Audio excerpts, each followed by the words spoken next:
মানব ইতিহাসের পাতায় এমন একজন নবীর গল্প আছে যার প্রায় ১,০০০ বছরের ধৈর্য গোটা পৃথিবীকে এক মহাপ্রলয় থেকে বাঁচিয়েছিল। হ্যাঁ, আজ আমরা জানব হজরত নূহ আলাইহিসসালামের সেই অবিশ্বাস্য কাহিনী। এটা এমন এক গল্প যা ছিল বিশ্বাস আর মুক্তির এক চূড়ান্ত পরীক্ষা।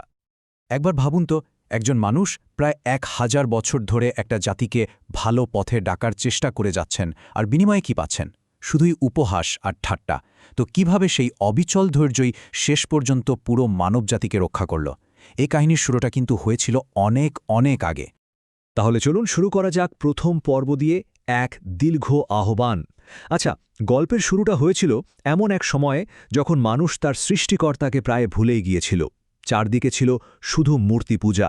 আর ঠিক সেই সময়েই তাদের সঠিক পথ দেখাতে এলেন একজন নবী। তো হজরত নূহ আলাইহিসসালামকে যখন পাঠানো হলো, তার জাতি এক আল্লাহকে একদম ভুলে গিয়েছিল। তারা কি করত? তারা নিজেদের হাতে বানানো মূর্তির পূজা করত, সেগুলো সামলেই মাথা নত করত। তার উপর তাই দায়িত্ব ছিল একটাই, এই পথ থেকে সরে যাওয়া জাতিকে আবার এক ও অদ্বিতীয় স্রষ্টার পথে ফিরিয়ে আনা। আর এই কাজটা তিনি করেছিলেন ১ দিন, ২ দিন বা ১ বছর, ২ বছর নয়, টানা ৯৫০ বছর। চিন্তা করা যায়, প্রায় একটা সহস্রাব্দ। শুধু ভালোবাসা আর অসীম ধৈর্য দিয়ে তিনি তার জাতিকে দিনের পর দিন, বছরের পর বছর সত্যের পথে ডেকে গেছেন। সত্যি, একজন মানুষের পক্ষে এতটা ধৈর্য রাখা কি সম্ভব? এবার আসি দ্বিতীয় পর্বে, অবিশ্বাসের উপহাস। কিন্তু কথা হলো, এই ৯৫০ বছরের ভালোবাসা আর ধৈর্যের বিনিময়ে তিনি কি পেলেন? তার জাতি কি তার কথা শুনেছিল? উত্তরটা সত্যি বলতে খুবই হতাশাজনক ছিল।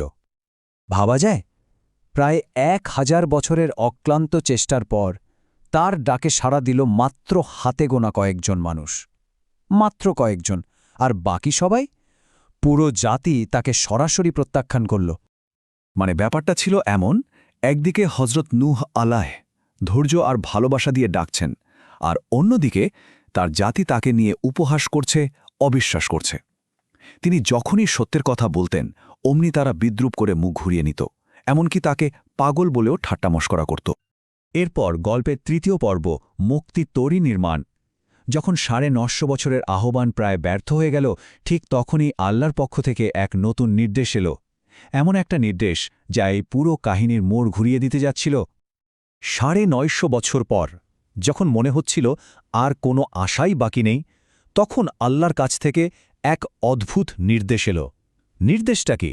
একটা বিশাল জাহাজ বা নৌকা তৈরি করতে হবে। অথচ মজার ব্যাপার হলো, আশেপাশে কোনো সাগর বা নদী কিছুই ছিল না। কিন্তু এই অদ্ভুত নির্দেশটাই ছিল বিশ্বাসীদের মুক্তির প্রথম পদক্ষেপ। কাজটা কিন্তু মোটেও সহজ ছিল না। একবার কল্পনা করুন তো, একটা শুকনো জায়গায় যেখানে কোনো পানি নেই, সেখানে একটা বিশাল জাহাজ তৈরি করা হচ্ছে। অবিশ্বাসীরা তো তাকে দেখে হাসাহাসি শুরু করে দিল। তারা বলতে লাগল, দেখো দেখো, নবী এখন কাঠমিস্ত্রি হয়ে গেছে। কিন্তু এত উপহাস সত্ত্বেও হজরত নূহ আলাইহিসসালামের বিশ্বাস ছিল একদম অটল, কারণ তিনি জানতেন আল্লাহর ওয়াদা কখনো মিথ্যে হয় না। এবং এরপর এলো সেই দিন, গল্পের চতুর্থ পর্ব, ঐতিহাসিক মহাপ্রলয়। যে প্রতিশ্রুতির উপর বিশ্বাস রেখে হজরত নূহ আলাইহিসসালাম জাহাজটি বানিয়েছিলেন, সেই প্রতিশ্রুতি সত্যি হওয়ার সময় এসে গেল। আর তখন এমন এক ঘটনা শুরু হলো যা পৃথিবীর ইতিহাসকে চিরদিনের জন্য বদলে দিল। এরপর যা ঘটল তা ছিল একেবারেই কল্পনার বাইরে। আকাশ থেকে মুষলধারে বৃষ্টি নামতে শুরু করল, আর মাটির নিচ থেকেও ঝর্ণার মতো পানি উঠতে লাগল।